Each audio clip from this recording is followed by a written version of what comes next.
It's now my pleasure to introduce the gentleman of why we're all here to hear his great presentation. I've known Shane and his work for many decades. He's a friend of my family's, and it's been amazing to watch him produce some amazing books and follow his blogs and his work on social media. He's one of the most fascinating Louisianians, I think, we have, and his work to preserve history and some of the neatest things about who we are as a culture is pretty unprecedented. I'm a huge fan, and there's huge fans of you here, and I'm proud to call you a friend as well. Let me give you a brief introduction about Dr. Bernard. Dr. Shane Bernard is a historian and author of 5 books: Cajuns and Their Acadian Ancestors, a young reader's history; Tabasco and Illustrated History. I own this book. It is a beautiful coffee table book that's just stunning, and the history in it is fascinating. The Cajuns, Americanization of a People, which was a really important book when I was a little younger, reading about our heritage. Swamp Pop, Cajun and Creole Rhythm and Blues, which you heard Charlotte speak about. Really important book on the formation of that unique art form of rock and roll in South Louisiana. I'd be remiss if I didn't mention that Shane's father, many of you have heard of, is the famous Swamp Pop singer and guitarist and star, Mr. Rod Bernard, who had the hit song "This Should Go On Forever," amongst others. So this is Rod's son.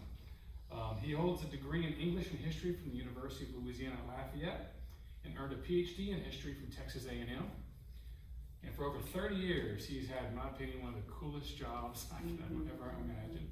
He served as historian and curator to McElhenney Company, maker of course, Tabasco brand since 1868, and also their other businesses, Avery Island Inc. and Avery Island in general in Louisiana. So what a cool role that is. Dr. Bernard's been interviewed about South Louisiana history and culture by numerous media outlets, including the British Broadcasting Company, CNN, NPR, Apple TV, the History Channel, the New York Times, and the National Geographic Society. And tonight, we are fortunate to have him all to ourselves to enlighten us on his fascinating history and his fascinating newest book, which he recently unveiled, called Teche, A History of Louisiana's Most Famous Bayou, which you saw, Dr. Charlotte. Without further ado, please make welcome Dr. Shane Bernard.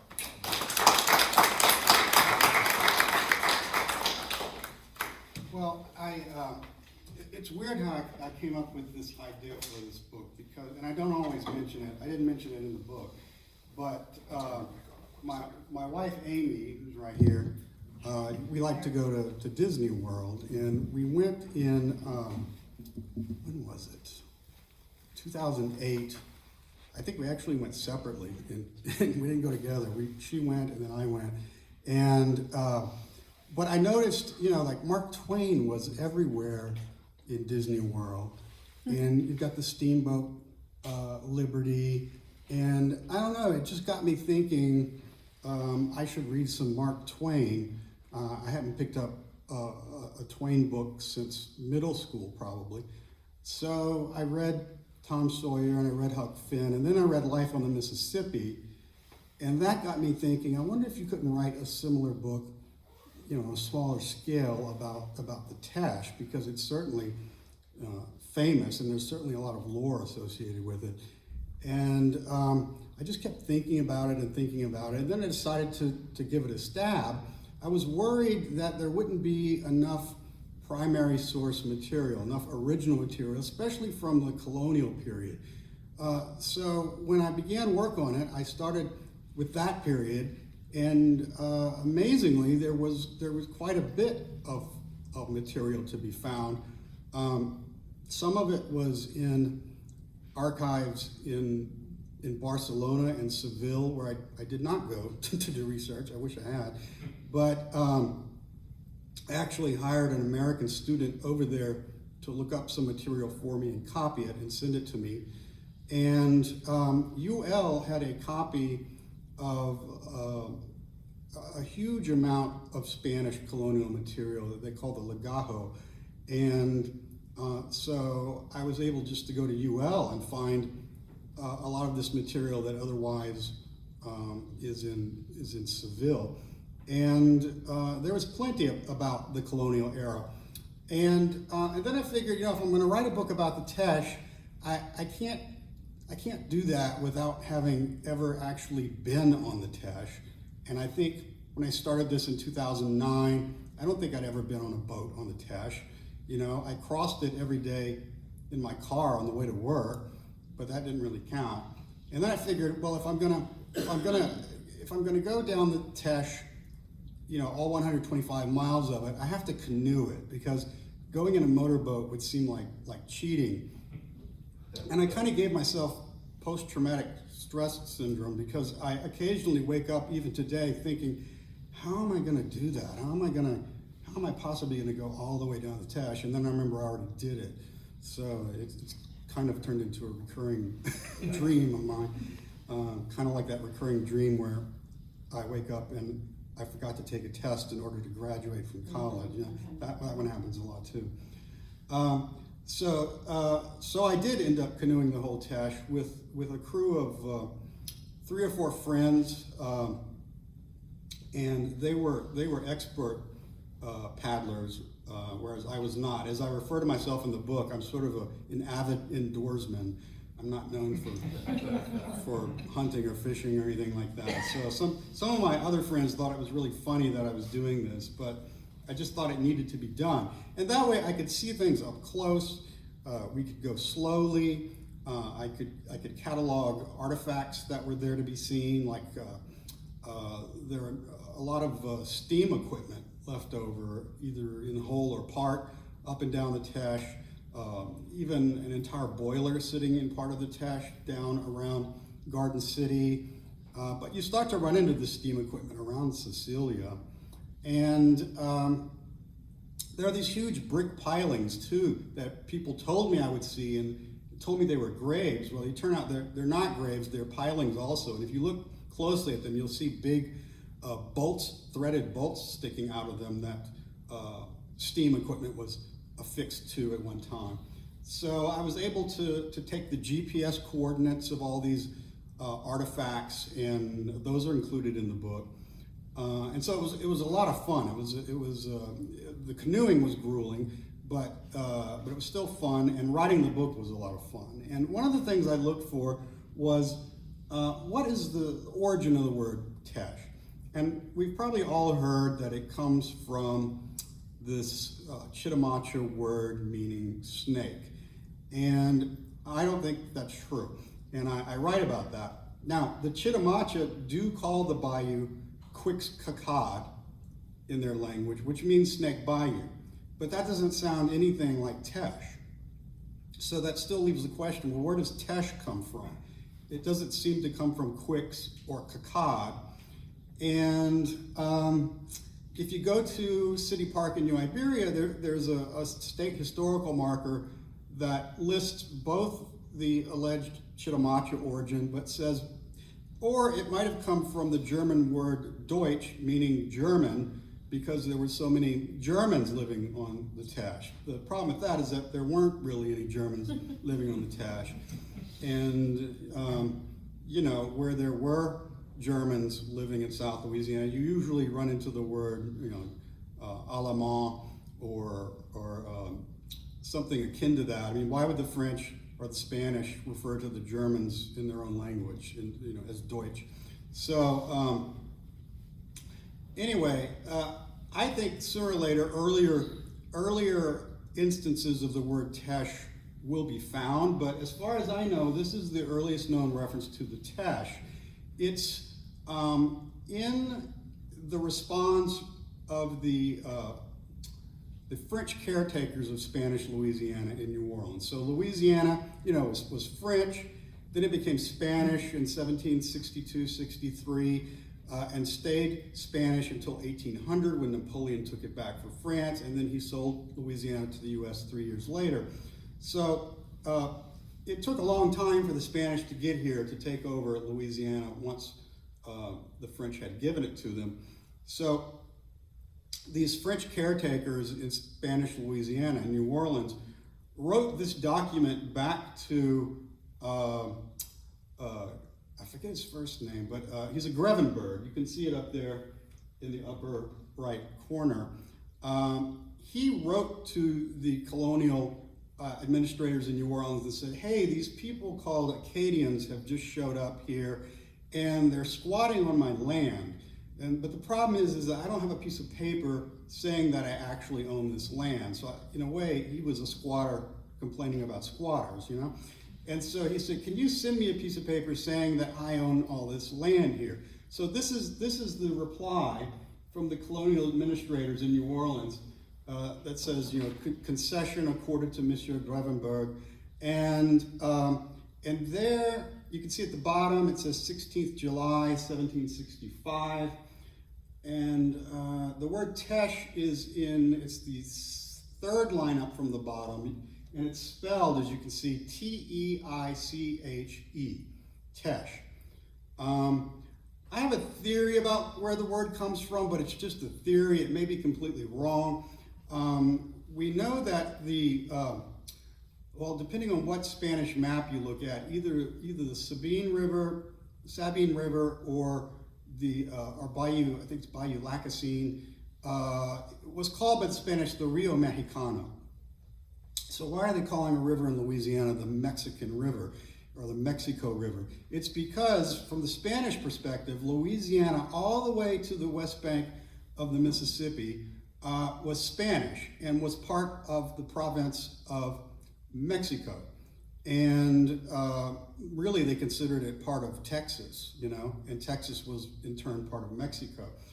And there is a great Spanish map that says Louisiana, the province of Texas, is like Texas is spread all the way over to where Baton Rouge is today almost. Yeah? Before we go too much farther, did they give him his land? They did give him his land. They did. But I don't know what he ever did about it. I don't know if that convinced the Acadians to move or not, you know? So because there was a river in Acadiana named the Mexican River, I think partly for that reason it's not so absurd if I might suggest that Teche means Texas, because the way that Texas was originally pronounced was Techas. We know this because when Spanish scribes, many of whom were often priests or monks in Spanish America, when they wrote the SH sound, they used an X. And I know this kind of sounds like an urban legend or something like that, but we've got, you know, really well-informed linguists who affirm this, and some of the Spanish themselves. There was this guy named Pichardo who wrote like a 3-volume book in which he argues why the West Bank of the Mississippi belongs to Mexico. And it's a real godsend for researchers today because it's got all kinds of great maps in it and lots of information that he collected. And so he himself says, you know, Texas should really be pronounced this way because whenever I use the X or anybody uses the X, they mean the SH sound and I think he says, as a Frenchman would say when he pronounces, and he said some word that has the SH sound in it. So Texas was originally pronounced Techas, and you even see spellings of Texas sometimes where people will write it Techas. And so I said, well, maybe it was named after Texas, which is an Indian word in itself, a Native American word in itself, Techas. It means friend. And so that's just a theory of mine. I don't know if it's true or not, but I just threw that out there. But yeah, that is the earliest known reference to the Teche, and I'm sure there are earlier documents out there somewhere. You know, confusing the matter though is that there are at least 2 rivers in France called Teche. One with an accent over one of the letters and one without, not that matters. And so, you know, what if someone from that part of France came here and just out of homesickness named the bayou for that river? Who knows? We may never know where Teche comes from. But this is just a sample of the many different ways I found people spelling Teche in old documents. I think I've found 14. I may have added a 15th one recently. So you can see T-E-I-C-H-E, T-E-T-C-H-E, T-E-I-S, T-E-X, again, not Tex, but Teche, Rio, Theus, which is probably not pronounced correctly, T-H-E-I-S, but notice they're using the Spanish for river, T-H-E-X, which, you know, in French and Spanish, I don't think you would pronounce the H, so that would be Teche. What is that? T-H-O-I-C-H-E, and so on and so on. There's just lots of different ways to spell it. And it's kind of like the word Cajun. I've seen lots of different ways to spell Cajun in the 19th century, but for some reason C-A-J-U-N is the one that eventually stuck. This is, as far as I know, the earliest known map of the Teche, and it may also be the earliest known map of the Vermilion, unless you all know differently. I mean, I have seen some, because the Vermilion flows directly into the Gulf, people knew about it earlier than the Teche, and I've seen it in Spanish documents spelled with a B. I mean, have y'all all seen that? Do y'all know about that? Well, the Spanish, when they spoke, would often pronounce the V sound as if it were a B, and vice versa. So when they wanted to spell the word for barge, which I think was barca, sometimes you would see it spelled as varka. And so there are a number of maps, and there's even one on my blog called Bayou Teche Dispatches, where Vermilion is spelled B-E-R-M-I-L-I-O-N, Vermilion. And it's not just once. I've seen that several times. But they meant Vermilion. And I think it's because they were writing down what other people were saying orally, and for some reason the Spanish seemed to have trouble pronouncing, or they would mix up B's and V's for some reason. So if you look at this map, you can see the Vermilion over to the right, and unfortunately, there's not a lot of details about the Vermilion on this map. This map is from around 1780. And, but once, also it's upside down. And so when, toward the bottom, that's actually the north. And if you look there, you can see that he's actually, the man who drew this map, has written Village of Sonamak, I think is what it says. So I think that is the name of a Native American, and he writes right beneath it, he writes O Attakapaw. I think that's what, yes, O Attakapaw, and then he has in English next to it, a dozen warriors. So he was kind of keeping track of how many fighters these Native Americans had, who would have been of the Attakapaw tribe. So that's either what he means by O Attakapaw, or it's the Attakapaw region he's referring to. And then the rest of the jottings down there, unfortunately, have to do with the Teche strictly. So you can see La Nouvelle Iberie, New Iberia. I mean, that tells us that this map was made in 1779 or later, because that's when New Iberia was founded. Unfortunately, the guy didn't date the map, but we know that he published a book right after this in which a lot of this info is contained. And strangely, this map, the original, is in the Pennsylvania Historical Society in Philadelphia, of all places. So the Teche is kind of in the middle, and then you've got the Atchafalaya River and Grand Lake over there on the far, well, to me it's the left, and lots and lots of details. And you can see in one place he has Prairie de Jacob up there, which was named for a guy whose last name, if I remember correctly, he was a Leger. Jacob Leger, I think, was his name, but the prairie was named after him, but they used his first name. You can see Village Domingo Luac, which is a Native American word, Habitation de Monsieur Mas. That's André Mas, who is said to be the first European to settle in this area sometime around 1748 or a little earlier. You can see Habitation de Monsieur Sorel. That's where the town of Sorel is now. So lots of little details in there. You can see Lac Flamand, named after the Grevenbergs, who were Flemish, and Flamand means Flemish. So all sorts of little details there.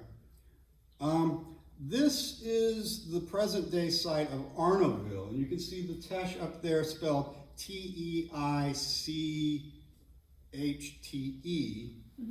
And you can see they've got it flowing south, which is right.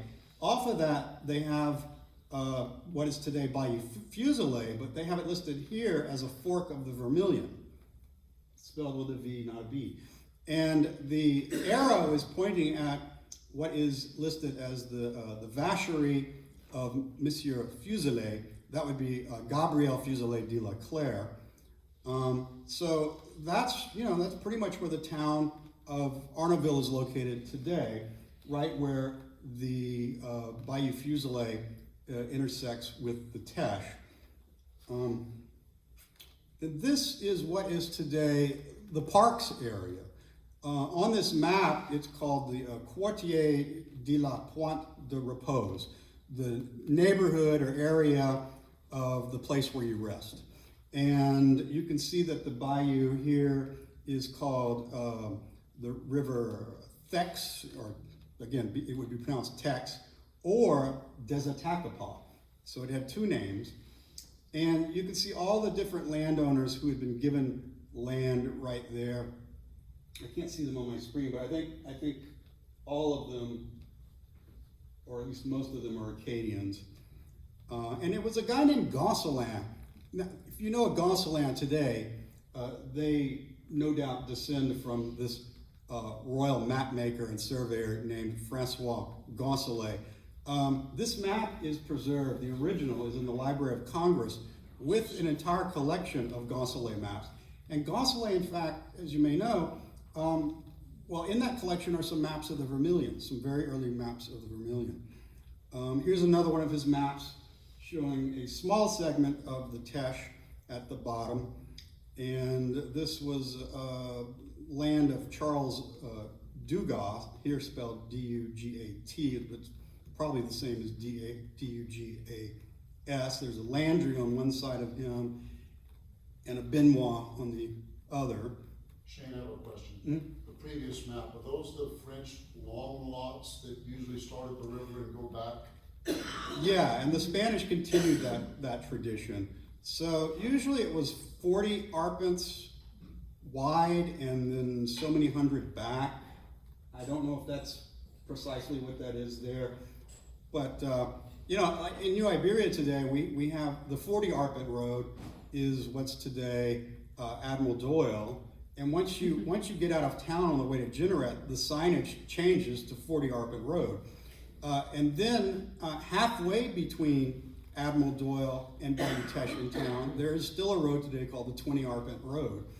And so Glenn Conrad, the historian, has written that there is a 40 Arpent Road near Laureville that's still intact. The modern road follows the old road, and you can tell because the road follows the meandering of the bayou. It mirrors it exactly, because they would measure back 40 arpents from the bayou. So I'm guessing it's not 40 arpents wide facing the bayou. I forget how many it is wide, but it's usually 40 back. So that's what that is.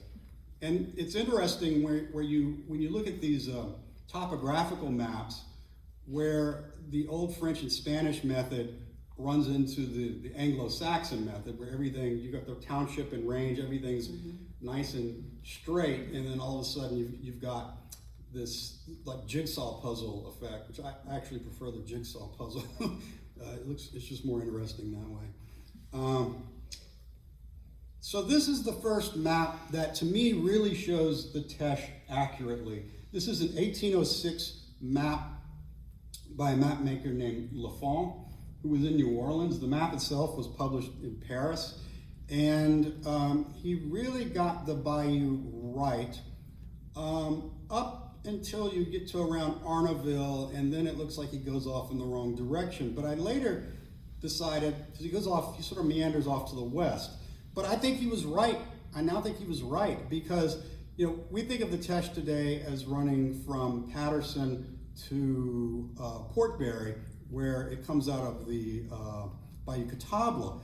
But that really wasn't true until around 1920, when everything above Arnaville and Leonville was dredged so that it would stay flooded year-round. Before that, the Teche above Arnaville and Leonville was almost always dry, and there was a little valley there, a riverbed. It was full of trees, and it was usually dry. It would only fill up during a flood, and then it became pretty treacherous. So I began to find other maps that showed the Teche kind of meandering off to the west, up around Opelousas, in some instances practically reaching Washington, Louisiana. And these people considered that waterway going off to the west as the true Teche. Today it's called Bayou Toulouse, or Bayou Little Teche, which had a better name in the 1800s, which, what was it? It was Bayou Marie Croquant was the name of it. And there was one other little, these things are not much bigger than coulees today where they flow into the Teche. But at one time they were considered the main channel. So Lafont really did get it right. And here's a detail. What was the date of that? 1806. 1806. So here I have a couple of details where if you look at the one on the right, the upper right, you can. You have a pointer that might be helpful. Oh, look, wait, I've got this. Do you see that? There you go. Okay, so you can see New Iberia right here. There's so we think of Foss Point, and so many people say Fosse Point, but Foss Point, I guess Point, as being that lake in that state park kind of over here. But originally, Foss Point referred to what's today Loreauville. So in the 1850s, there was something called the Foss Point Post Office. Well, that became the Loreauville Post Office. And what happened was the name kind of drifted this way. The same thing happens with the early 19th century name of Avery Island. It was called Petitance, Ile Petitance. Today, if you say, I'm from Petitance, it refers to a little crossroads about 2 miles northwest of the island, right before you get to LA 14. So names have a way of like drifting sideways sometimes. But here's Spanish Lake, which at the time was called Lake Tasse, which means cup or saucer. See right here it says Canal Bouteille. So there were two canals like this. This just shows one. Somebody figured out back then, around 1800, that the level of the water in Spanish Lake was 16 feet higher than the level of the water in the Teche. And they figured out that if we dig like a mile-long canal between the two, then the water from the lake is going to be flowing downhill from the lake to the bayou, even though the decline would be practically imperceptible. And they figured out that if we put a dam right here as it flows into the Teche, the water would accumulate behind the dam, spill over, and we could turn a water wheel. So we actually had two water mills on the Teche, which is really weird because you don't really think of water mills in South Louisiana. You know, you think of them in places like France and Italy and the Netherlands maybe. But someone else built another canal right here. One was, well, they were parallel to each other. One ran on what's now the Weish plantation home as you're heading out of New Iberia toward St. Martinville. And the other was at Keystone. And you can still see these canals. So my friend Don Arsenault and I asked the owner of the Weish plantation home, can we go on your property? We just want to follow this canal to the bayou, and we'd have to cross your property. And they said yes. And so when we got to where the canal entered the bayou, and it just looks like a coulee now, there was all this amazing brickwork, this early 19th century brickwork. A lot of it was arched like this. And we decided, well, each one of these arches supported probably an iron kettle, and there was, the fires were lit. These were ovens, and it was just amazing early 19th century artifacts. So then we went back to our car, and as we're leaving, we see there's a historical marker out front of the plantation home, and it says, site of an early 19th century sugar refinery. So we thought we discovered that just now, that they already knew about it. So, but there's another one a little bit farther north before you get to St. Martinville. I went on that property too, and there are these huge brick and cement pilings, maybe 8 feet tall. Maybe each one is about as long as one of these rows of chairs, and it looks like a World War II bunker. But it's actually the foundation of an early 20th century sugar mill. So we didn't find an early 19th century sugar mill, but there was one on that site. And then when you look down here, here's Prairie aux Femmes right here. So that's kind of around Arnaville. In fact, here's Bayou Fuselier. So Arnaville would be like right here. And then, interestingly, if you look down here, where it's now, the Atchafalaya River flows into Vermilion Bay, or Atchafalaya Bay, you can see they have here Atchafalaya or Teche. That's because originally this waterway flowing into Vermilion Bay, and then which hangs west right here and goes up, that was all considered the same river. It was not considered the Teche. In fact, I think it was Gosselin, in one of his, he wrote a diary, an exploration diary when he explored the Teche. The original is in Seville, but UL has a copy. And he says, some people call this right here the Big River, but no, that's wrong. It is and always has been the Teche. He's very insistent about it. So the name persisted a while, and then for a time they used both names, and then, today the consensus is it's actually the Atchafalaya itself. Now this map of the Teche right here was drawn in 1819 by a guy named Cathcart, who was sent here with a partner by the U.S. Navy to find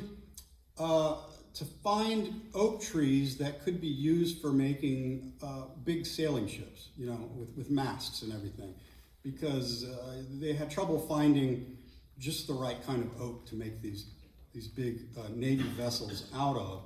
And I think there's still an island in the Atchafalaya Basin called the Navy Commission Island. It's in one of these maps. I'll show you in a minute. But you see right here, it says Reed's Bayou. Well, this no longer exists because the western Atchafalaya Swamp levee runs now, from around St. Martinville and Brobridge, runs right along here and then cuts across this. And so this was sealed up around 1940 when this levee was built right here. So when you go there today, you don't see any of this, but you do still see this on the Teche, and this is really where the Teche becomes the lower Atchafalaya. So this is today considered the lower Atchafalaya. On here they have it as the Teche, but actually, I mentioned this in the book, the town of Patterson, which would be like right here, passed a resolution declaring that everything from here on south, or southeast, is the lower Atchafalaya, not the Teche. That's how strongly they feel about it. And so some people bought a house right here. I heard this from their next door neighbor, who was a guy named Butch Felterman, who was in his 90s, I think. He said, you know, these young couple moved in next door, and they said, oh, we're so happy, we've always wanted to live on the Teche. And he says, that's not the Teche, it's the lower Atchafalaya. And they were like, no, it's the Teche. I said, go get your deed and look at it. And sure enough, on the deed, it said lower Atchafalaya. So, and a strange thing happens right here. The Teche goes from being, maybe 200 feet across to, I don't remember what it is, 750 feet across or something. That's because it really is an entirely different river. And you can see here the names of all the planters along them. Here's Franklin, right here. Here's Rentrop's Ferry. These people operated a ferry that would take you east across the Atchafalaya. And then here's a close-up of this is a different area on the same map. This is New Iberia. And you can see plantation, plantation, a plantation, a plantation, a fine house and good-looking plantation, plantation, plantation, plantation, plantation, plantation. That was probably all sugar, or they were, well, all right, this is right in the time when they were switching from cotton to sugar, because they did grow cotton on the lower Teche. It didn't grow that well. You kind of have to get up to near, kind of between New Iberia and St. Martinville before cotton started growing really well. And then it grew really, really well in the upper Teche. And so I remember when I was a little kid in the 70s, my great-grandmother's house on, I think it was Landry Street in Opelousas, she lived right across the street from a cotton mill, a cotton gin. So it grew well up in that area. But even on Avery Island, right after the Civil War, the Averys started growing cotton as well as sugar. We know this because someone drew a really detailed map of the island from around 1866. The reason they did that was because the price of sugar went from being extremely expensive right after the war, because everybody in England and elsewhere was clamoring for it, and then the price immediately went into a steep nosedive that really continued to go down into the 20th century. So by around 1880, the price of sugar had gotten so low that a lot of the farmers on the Teche said, we're going to switch to rice. We don't know anything about growing rice, but we can make more money at it. And that's where those brick pilings come in that I mentioned earlier. People would build a little low levee around what had been a sugar field. Then they would take this pump and steam engine that they had put on these pilings to pump water from the Teche to flood this field so they could grow rice. So I've actually got two eyewitness accounts from the early 20th century in which people riding on the Teche said, wow, it's amazing, there are more rice fields along the Teche between Jeanerette and New Iberia than there are sugar fields now. And that also explains why the Conrico rice mill is where it is. You know, it was built kind of at the tail end of the rice age over around New Iberia. But once it became profitable again to grow sugar, everybody went back to growing sugar. This is a Civil War map drawn professionally by some cartographers who worked for the U.S. military, not the Confederate military. And if you look right here, there's that Navy Commissioner's Islands right there. Now, one thing I noticed, all of this looks different now. It's because of erosion and things silt up and the waterway changes directions. Plus, the Army Corps of Engineers has tinkered with it a lot. So if you look at these mid-19th century, late 19th century maps of the Atchafalaya Basin, it just looks completely different from what it does today. But you can see right here, Pio, that was for making fences, I don't know why this was called Dog Island and that's Gray Horse Island, but Navy Commissioner's Islands right here, because those were claimed by those two guys I mentioned earlier, Cathcart and his partner, for cutting down trees to make ships. So here now they're calling this the Atchafalaya. This is not the Teche. On that other map it said Teche. here's where Patterson is. You can see it's called Pattersonville on this map. This is that little spur that's now silted up because they built a dam right here. And look at this, Rebel Works. These are all trenches built by the Confederates. Here's Camp Bisland right behind the line, named for the Bisland family that owned a plantation right around here. And this is where the Battle of Fort Bisland took place, on both sides of the Teche. And I was fortunate enough to meet a guy, Mr. Giudice, who leased all of this land to grow sugar on it. And he told me, come metal detect, that's his hobby. And I said, yeah. So I went out and metal detected, and it got to be extremely addictive, as Amy can tell you. I do not like mornings, okay? But I would get up at like 6 o'clock in the morning. I would leave home by 6:30 so that I could get there, right when it became bright. And I find you can't metal detect, or at least I can't, between May and November. It's just too hot, especially when you're in a field and there's no trees. So this would be in the winter, after they cut the sugarcane down, because I'm in sugarcane fields. So it had to be between January and May. And I would stay there until sundown, and I'd bring my food with me. And it was just really addictive, because every time that metal detector goes off, it was like pulling the lever on a slot machine. It's like, oh, is it going to be a bolt from a modern tractor, or is it going to be a bullet? But I found lots of bullets, lots of musket balls, lots of mini balls, which are shaped like what we think of bullets today. The musket balls were just little round, circular things, spherical. Lots of shell pieces, which you could tell what they are because they're concave, and even grape shot balls and other things. And so the best thing I ever found was a 20-pound parrot shell, which is now on my bookshelf at home.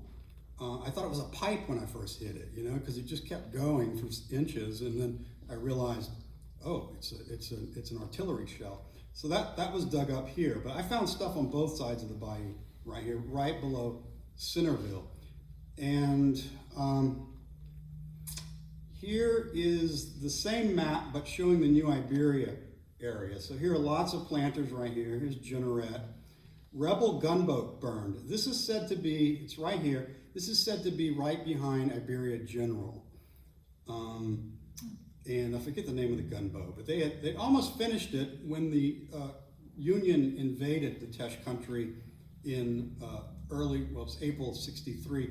So the Confederates ended up burning it in the middle of the bayou to block the Union gunboats coming up here. You can see this says skirmish, April '63. That might be referring to the little skirmish they had at Nelson Canal Road. There's another map. I don't have it on here, but it's a hand-drawn Union map of New Iberia, showing how and where the Union troops were dispersed around the town to protect it while they were encamped overnight. And oddly enough, this map, for some reason, is in the collection of the National Oceanic and Atmospheric Agency, but it's online. I was just looking at it a couple of weeks ago. But I had noticed several years ago that all these troops, they're scattered all over around New Iberia. They're kind of on the map, floating out in the middle of nowhere. So you can't really tell exactly where they were, except it does look like there was a cavalry unit in what is now City Park, but it could have been where the movie theater was, now a church. It's hard to tell exactly where it was, but I could see that some of the Union troops had taken up a position right along Nelson Canal and were using it as a sort of protective moat. So I grabbed my son and I said, let's go metal detect. And I got permission from the landowner. And sure enough, we found like 6 or 8 case shot balls. These were projectiles fired out of something called an iron rifle, but it looks like a cannon. And they're little iron they look like ball bearings, but they're not made out of steel like a ball bearing. They're made out of iron. So we did find these ball bearings. I mean, this shot that they apparently dropped, but we didn't find any like belt buckles or anything like that, like I was hoping. Yet another Civil War map. This is even higher up the Teche. This is where it flows into the Catawba. Here they draw the bayou as going up here, which is really good and accurate, but it still was dry most of the time. So even after the Civil War, you know, the Army Corps of Engineers is responsible for any navigable waterway, including the Teche. But they would every so often send these engineers in the Corps of Engineers up here, and they would say, hey, you know, from Leonville north, there is a riverbed, but it's dry, you know, 90% of the time, and it's full of big trees that would need to be cut down if this were dredged. But that's what this is right here. You can see some Union troops right here by Grand Coteau. That's where you had the Battle of Bayou Bourbeau. That's what that's referring to. And yeah, there's Leonville right there. And then right here would be Arnaudville. And here is not a hand-drawn, but a printed map of the Teche that somebody has drawn on right here, where the Battle of Fort Bisland took place. Here's Centerville, here's Franklin, and here you see Indian Village. Well, that's Sharonton now. It was known as Indian Village and also Indian Bend, but it's all the same thing. In fact, that looks like it might say Indian Bend right here, but that's modern day Sharonton right in this area. You can see General Grover right here. So while the Confederates and Union were locked in battle here at the Battle of Fort Bisland, the Union tried to sneak a bunch of troops, I think it was 8,000 troops, by barge and through steamboats around here, let them off right here. They crossed from the Atchafalaya to the Teche, then crossed the Teche and attacked the Confederates right here. But they weren't expecting there to be any Confederates right here. It was General Taylor, Richard Taylor, the son of U.S. President Zachary Taylor. He was a Confederate. He knew what was up because he had posted pickets all up here, and they reported back to him, hey, there's a bunch of soldiers on boats coming up here. So he rushed a bunch of soldiers over here, blocked this off, while these guys withdrew in the middle of the night. Then when the sun came up, the Union troops kept firing at the Confederate lines. It took them a while to realize there's nobody there. Then they swept around here. These Union troops realized, hey, there's nobody there either. They left in the middle of the night. So they both continue with a pincer movement, and they run into each other, and they're like, where did the enemy go? You know, you were supposed to nab them. Well, they already took off and went south to New Iberia and on to Lafayette, where they had that little skirmish at Pinhook Bridge. And when the Union captured the other side of Pinhook Bridge, that's when the Union set up in what's now Girard Park. And until recently, you could see one of their trenches there. But I asked the park director about it maybe 5 years ago, and he said, well, we dug it up and put a pipe in there and then reburied it. I'm like, that's great. So it's not there anymore. But you just know they drop buckles and bullets and stuff that's just sitting there in Girard Park. And yet another map of the Teche. Now this is a really nice printed map, not hand-drawn. They're at Battle of Fort Bisland. Here's the west side of the Teche, here's the east side. And I would metal detect all up in here and all up in here. Well, you can see there's a little anchor right here. And it doesn't say what that means. What I think it means is this is where the Confederates had scuttled the CSS Cotton, which is actually named for a person, John the J.B. Cotton or something like that, to block them. You can see here's the Diana, right here, the gunboat Diana. Here's another gunboat right here. In this instance, this is rebel gunboat Diana because the Confederates had captured the Diana from the north and turned it against the Union troops. But this is a Union gunboat right here. So that's just a really nice map. And this fort, this is Fort Bisland itself. this stood like right here. It says redoubt number 1 right here. You know, redoubt meaning a fort. That was Fort Bisland. Well, when they dug Wax Lake Outlet, it went right through here. They destroyed the fort, and they destroyed the resting spot of the CSS Cotton steamboat. But this thing right here, which is called redoubt number 2, I've heard still exists. It's just in a really inaccessible area. Then after the Teche, this map was made by a guy named Captain Trinidad, which is just a great name for a boat captain, Captain Trinidad. And his name comes up a lot in old newspapers from that period. And what he did was, he was a steamboat captain, so he drew this map showing where all these wrecked vessels were because of the Civil War. These are vessels that had either been sunk through neglect during the war, or they had been scuttled, or they had been destroyed by one side or the other. Some of them are official Confederate vessels. I think there's one in here that says something about being a torpedo layer. Torpedo back then just meant mine. It's not a projectile that moved, it just sat still. So you could see all the little wrecks. And a lot of it, not all of this is made up of boats. A lot of it is bridges that were sunk, but also obstacles that one side or the other just threw into the bayou to mess up the other side. And so that's why Captain Trinidad made this map. And he was successful in getting Congress to clean up the Teche. Again, this would have been up to the Army Corps of Engineers. So they sent a guy down here, a surveyor, in 1870 to survey the Teche. And he didn't bother making all the little meanders. He just worked with straight lines, and there's a name for this. I can't remember. It's not matrix. I can't remember what kind of map it is, but anyway, it has a name where you just ignore the meanders and the natural features, and look at all the plantations and natural sites here. You know, it might be like a tree that he's listing. It says two live oaks, live oak, willow tree, but also people's houses. This says someone's house, and it lists their surname.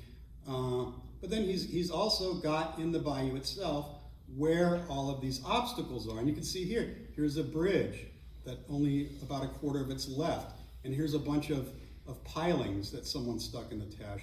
But here's a sunken boat, here's a sunken boat. These are all sunken boats along the Teche.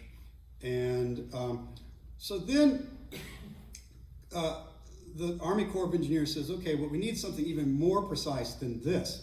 So, and these maps have been published by the Center for Louisiana Studies, and I have found it on eBay. I found the volume on eBay because it's out of print.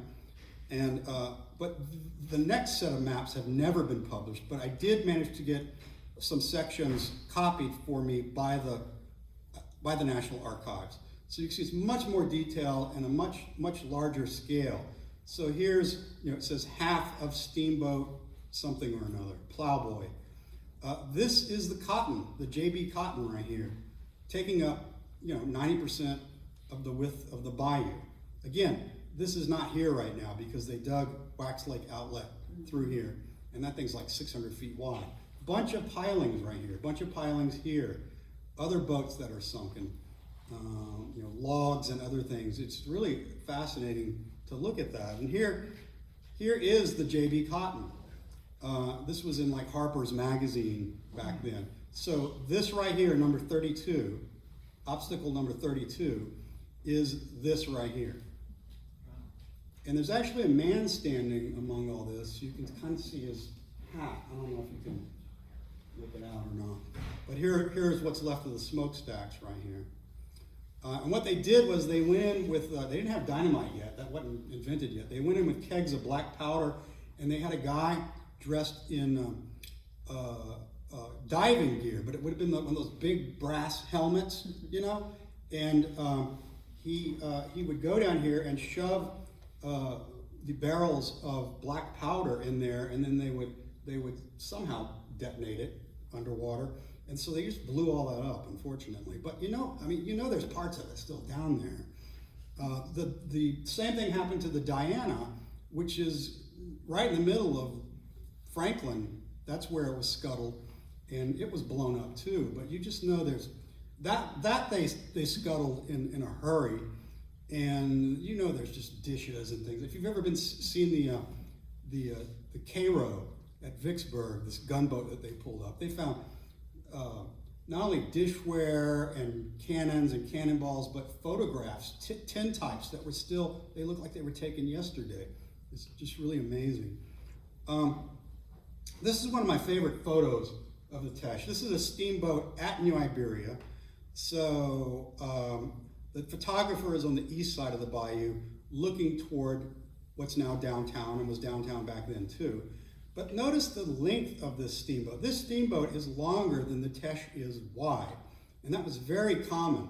So what they would do when they had to turn around is they had to turn into a man-made turning basin, which the locals inevitably called a demi-lune, a half moon. And there's actually a reference in the Lafayette paper from like 1880 of a demi-lune being dug on the Vermilion. Some of these are still visible. A lot of them got filled in later when they weren't used anymore, but there are still some visible. I've seen them. That thing must be like 150 feet long. And then I'm getting toward the end here. This is a 1913 map of the Keystone Lock and Dam. The whole point of building the Keystone Lock and Dam was to raise the water level on the Teche year-round above the lock. So the lock is, it's like halfway between New Iberia and St. Martinville. So the sole reason for building this lock and dam was to encourage steamboat traffic on the middle and upper Teche. Again, you couldn't get all the way to Port Barry at that time. And you can see on this map, this is the area that they were really flooding, like all the way up to Arnold, because usually you couldn't even get past St. Martinville most of the year. There was water above St. Martinville, it's just you couldn't get a boat that far.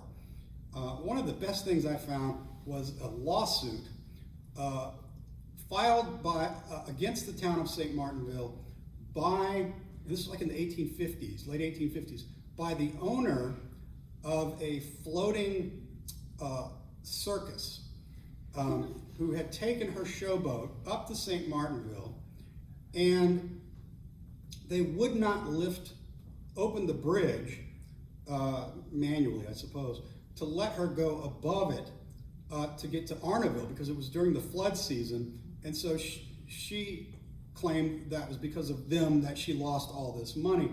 But when you look up the ads for her circus in the paper, you can see there's a band. I think she says they're acrobats, and there's like Colonel So-and-so's Mastodon Dog Show, which I can't figure out what that is unless they put like big fake teeth on the dogs. And they also had wax figures of famous people in the boat that you would look at. But later you had a lot of showboats coming up the Teche to places like St. Martinville and New Iberia and Baldwin. And this is the last slide. This is a map that I helped to make through the Teche Project, which is a nonprofit involved in cleaning up the Teche and also teaching people, how to plant native plant life along the Teche, and please don't plant invasive species because they get out of control, like the water hyacinth. So a lot of what they do is they've helped to clean up the water hyacinths. And I'm giving a talk, I think next month, at Shadows on the Teche about the environmental history of the Teche. And you see people start polluting the Teche in the 1760s because they were making indigo. And the process for making indigo is extremely toxic. And in fact, a lot of enslaved people would die because they were the ones who were making it and being exposed to it. Someone got this brilliant, there were two brilliant ideas that people came up in the early 1900s to get rid of hyacinths. One was by Senator Broussard, I think he was a senator, there's even a whole book that's been written about this called American Hippo. His idea was to bring hippos from Africa and set them loose in the Teche, and that they would eat the water hyacinths. But he didn't seem to realize, as I point out in my book, that hippos are some of the most dangerous animals in the world, even though they look cute, because they will attack humans without provocation. They're just very dangerous. The other idea, which actually did come to fruition, not only in the Teche, but a lot of bayous where you had water hyacinths, is they would attach sprayers to the front of steamboats, and they would spray arsenic on the water hyacinths, and they would die and they would sink. But amazingly, they would spring back to life eventually, so it didn't work.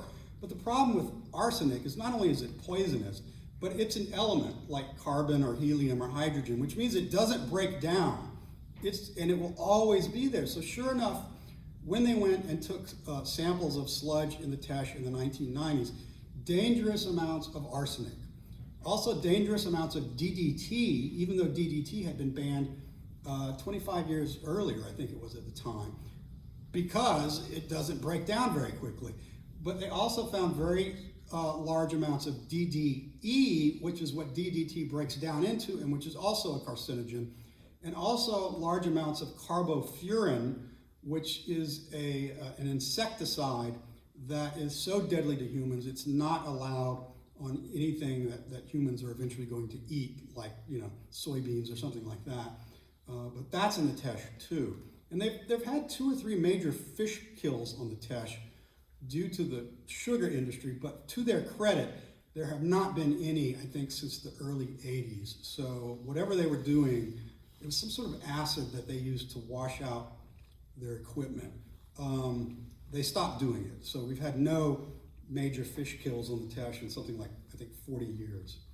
So that's my presentation. I did want to mention 2 other things. I made this outline, I didn't even use it.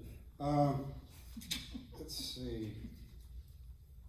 The other things I wanted to mention, and all of this comes up in the book. So why not the Vermilion? Why didn't the Vermilion have this swashbuckling history like the Teche? And in a way it did, but it didn't get recorded. As on that very early map, you've got all this detail about the Teche, and then nothing about the Vermilion, because people weren't as interested in the Vermilion. So the question is why, and I think it's because of the Teche. You've got this river here, it's closer to New Orleans. You don't have to go as far west to get to the mouth and go up it, even though it's more accessible than the Teche, in a way. And so the Teche just sort of sucked up all the attention. There were certainly plenty of sugar plantations along here, just like here. But this was viewed during the Civil War, for example, as the superhighway leading into the Louisiana interior. So 3 times in a year and a half, you had the Union Army under Nathaniel Banks, former governor of Massachusetts, invade the Teche, either because of the Teche itself they wanted, or they wanted to just get up into here near Opelousas and go on to Alexandria and up toward Shreveport. And they never could hold the Teche. It was just sort of became a no man's land in a way during the war. So I think that's why the Vermilion doesn't get as much love as the Teche. It doesn't show up in poetry, or it wasn't in Longfellow. You don't see it as in as many paintings by famous artists or in songs as much. And I think it's just the Teche just hogged all the attention. That being said, someone can write. So I think someone could do a history of the Vermilion. Dr. Bernard, a question. I don't know if I read it in your book or other books that stated that, I think if I live on the Vermilion, it seems, and I've been on the Teche, the Vermilion seems much wider, but historical documents that I've read, of course not on your level, but state frequently that the Vermilion was renowned to be shallow and full of snags, and it wasn't as navigable, which seems counterintuitive because it seems wider than the Teche. But would you say that because early Acadian settlement and Spanish settlement on the Teche, that it was just more populated possibly than the area of Vermilion? That had something to do with it too, because they would have gotten to the Teche first, you know. So when the Acadians and when the Spanish under Bulini, when they were both sent by people in New Orleans to settle the area, in fact, I think it was the same guy who brought both groups, even though it was years apart. You know, they went up the Mississippi, they cut through the Atchafalaya, and when they got to the first bayou on the west side of the Atchafalaya, they stopped, and that was the Teche, you know, the first major bayou. I think what attracted them also is that you could do a portage, you know, a portage between the Atchafalaya and the Teche if you didn't want to go all the way down to the mouth of the Teche and go up 75 miles. And so you have a bayou running kind of southeast, almost from the Teche, near I think it's St. Martinville, maybe it's Brobridge, but it's called Bayou Portage, because you could either go up on foot or you could go up this little bayou. I think it's also called Bayou Portage Guidry. Portage means to cross over. Yeah. So there was, let's see if I could go back a little bit. I think that'll do. Right here, you see how I'm not using the right pointer now, but you see, you know, here's where Lorville is, right here, right? You've got this oxbow right here. I think there was a portage right here, because it's quicker to just get out of your boat, drag the boat, if it's a canoe, across this little piece of land and get back in the Teche, rather than to go around this big loop right here. So, but yeah, I mean, sometimes when a bayou or water gets wide, that means there are shoals right there, and that would have been a serious problem, especially once the steam era began around 1830. Would you like to take some questions? Sure. Any other questions? Have you seen that map that was being sold at the Franklin Museum that showed all the sunken boats and stuff? What was it? I don't remember the date of it. I've got a copy of it in my office. I think the date is on it, but I want to say it was like 1866 or 68. I think it's too small for me to see on here.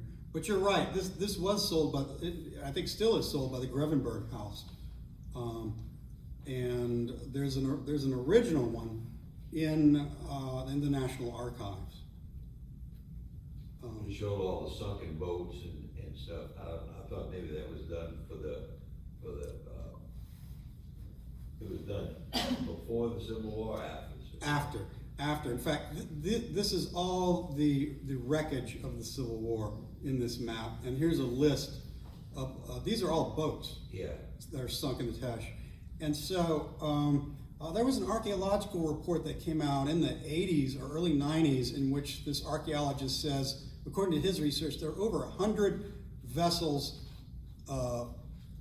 that sank in the Teche, you know? And you know parts of them are still there. Now, they might be under 5 feet of mud, but it's like they found the Tinsaw, what they think is the Tinsaw, in New Iberia when Paul Allian, the architect, was building that 3-story tower structure. And so he blocked it off so that people wouldn't, you know, go over the site in their boats. But part of it was on land now, and they dug up parts of this old steamboat. Is there a period of time that you cover in your book that you end?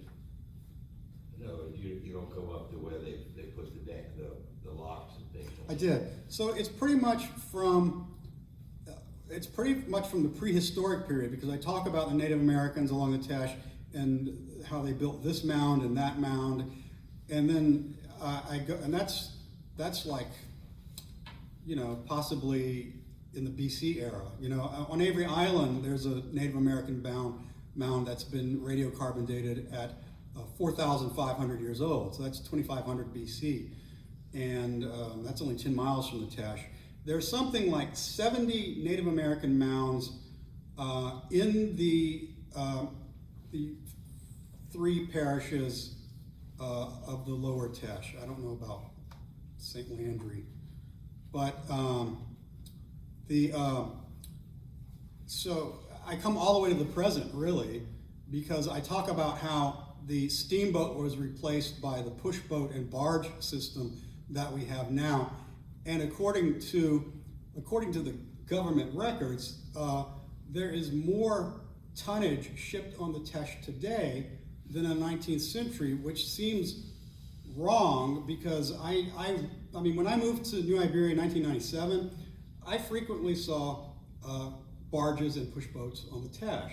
But after they closed the Cajun Co-op sugar mill, if that's the right one, it's the one right in town, all of a sudden they had, and the one in Brobridge closed, there was no need for barges to go up to these old sugar mills anymore.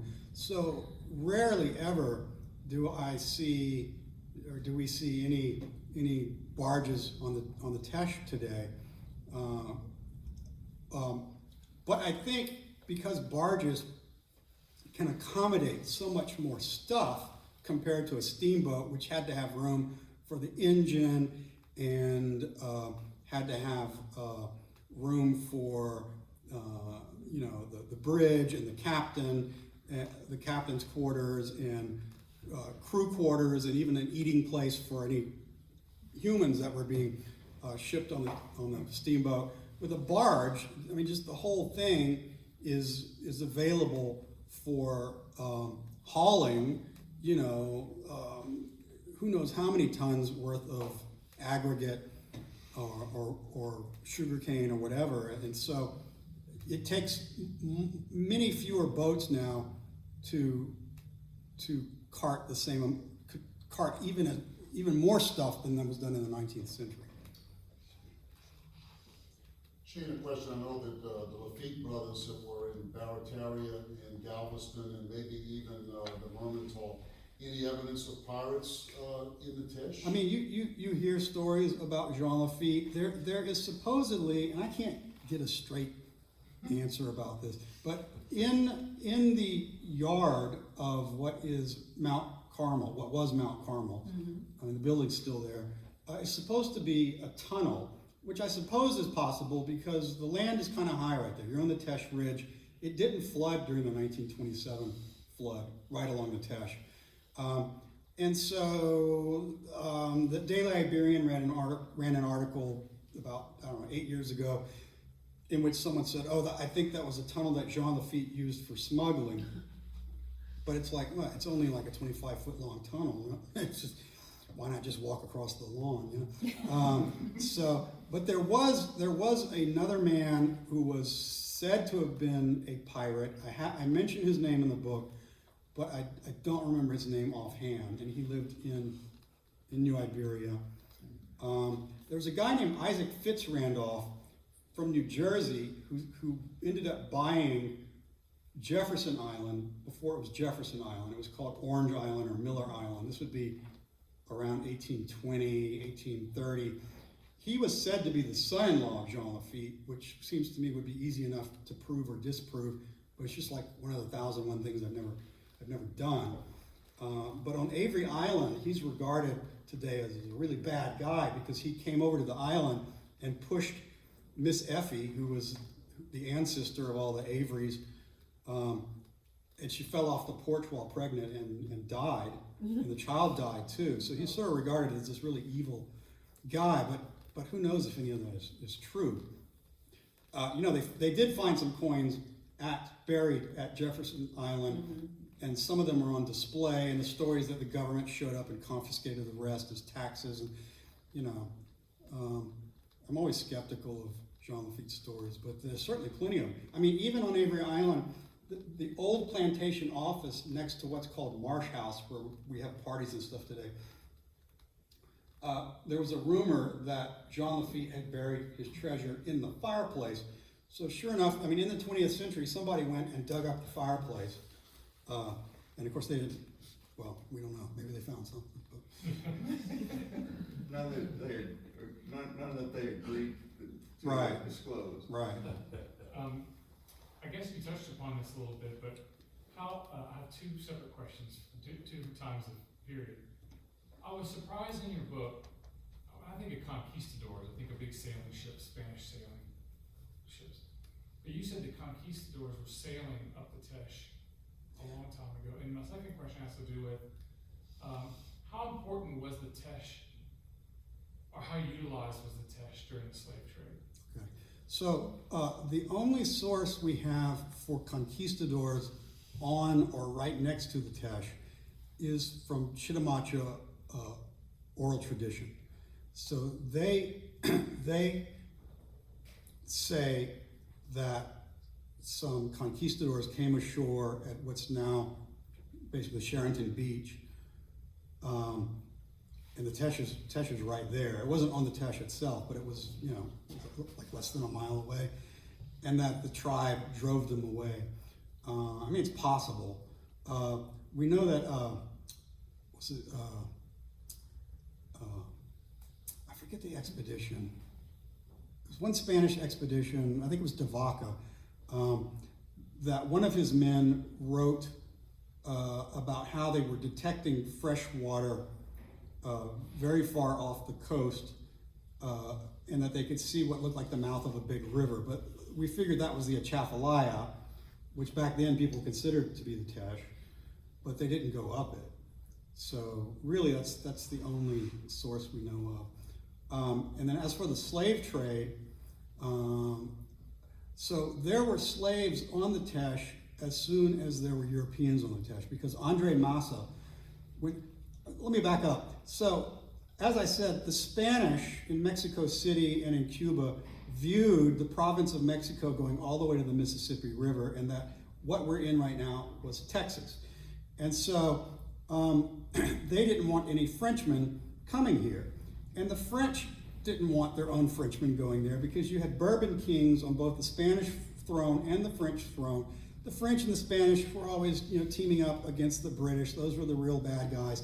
So neither side wanted to tick off the other side. So they really didn't come into this area. On top of that was the story about the Attakapaw Indians being man-eater. The word Attakapaw meaning man-eater. The Attakapaw today reject that and say, no, we never did that. They just said that just to demean us. But nonetheless, people believed it, and so they kind of stayed out of this area until Andre Massa said, I'm going in there anyway. And he kind of strikes me as sort of a Daniel Boone, Davy Crockett type, but from Grenoble, France. So he turned his back on civilization, and he really did become sort of a mythological character, so that in these Spanish letters, the Spanish are writing to each other saying, we don't like that this Frenchman's living on our property. And they say that he has absolute dominion over all the Indians, all the way up to the Apache and the Comanche or something like that. It's just like... Where was he located? He was on the lower Teche. He was where it was? originally right around New Iberia, and then he moved down right to where Baldwin is today.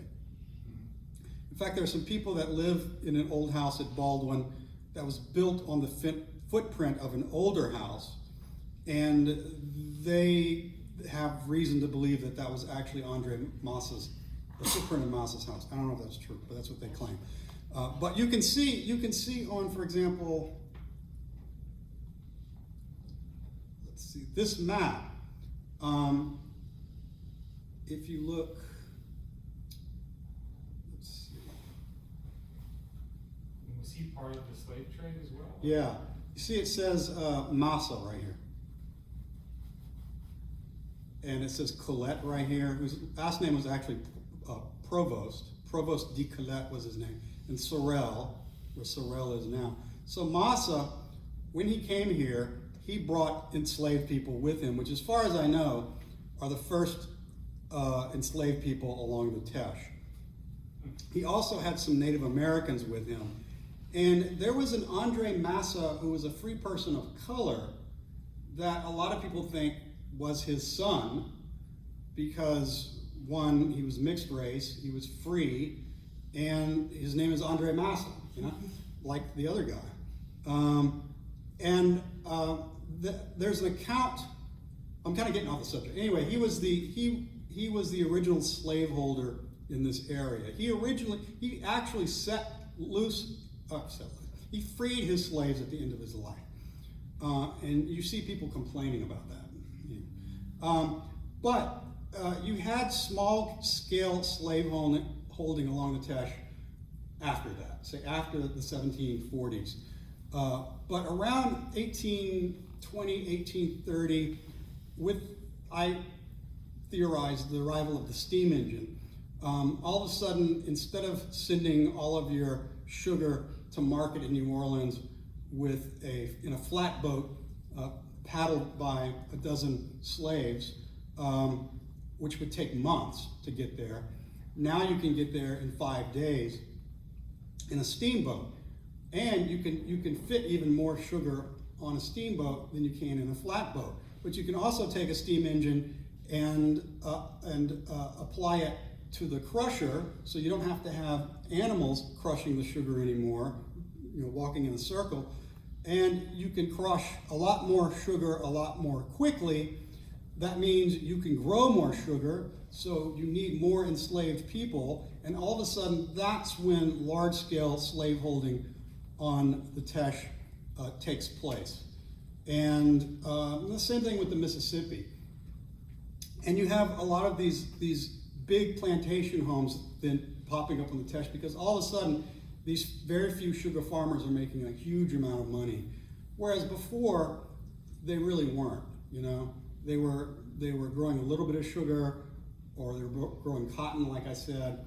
The houses that they were building they were plantation homes, but they were fairly modest. And in that sense, they were more typical of the plantation homes of that era. But the really fancy ones, even on the Mississippi, they really start to show up around 1830 and go up to 1861 when the Civil War starts. We might have time for one more quick question if anybody has a question. Let's give a big round of applause to Dr.